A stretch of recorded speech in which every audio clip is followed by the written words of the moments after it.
Salutare, lumea, acesta este un nou episod din Slender Coco Survival Game. Cum vedeți, am 3 bucăți oare de ce avem? De pământ și 2 bucăți de lemn. Ok.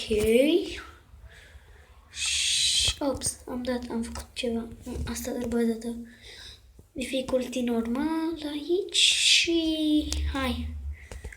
Ok. Am vrut să-mi pun un texture pack, dar erau prea nașpa pe calculat pe telefon și până la urmă nu mi-am mai pus. Din cauza texture pack-ului am avut un virus într-o zi.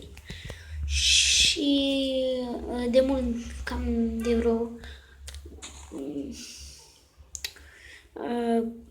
cred că ați văzut episodul acela în care am făcut cu fotbal. Da, de atunci încolo n-am mai făcut foarte multe episoade și din cauza unui texture pack care mi l-am pus și am vrut să filmez, dar mi s-a virusat Minecraft-ul și a trebuit să mi-l șterg. Și mi l-am șters, ce să fac? Altceva. Și mi s-a mai întâmplat așa din cauza unei mape virusate de cei care au făcut-o. Era o mapă cu parcurs, da, și n-am reușit să o termin. Și da, se face seară, eu voi muri. Să fac și niște bețe și să ne ducem să ne batem cu zombie. Bețele! Am uitat să fac ceva. Crafting.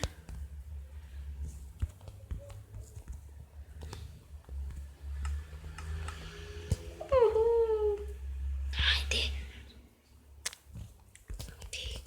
Să călătorim prin lume!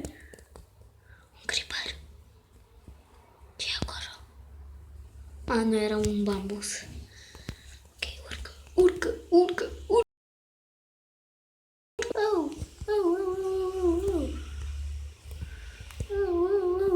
Hai, urcă, poate găsim un zombie aici. Că ne-am dus.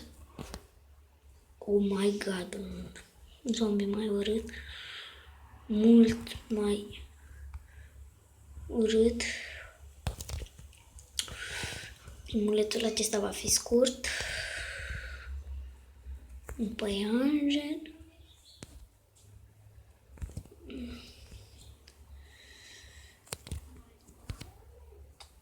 Iai, am căzut.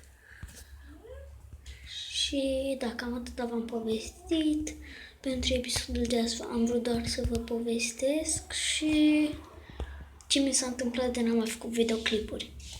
Și sperăm să nu ni se mai întâmple asta. Și da.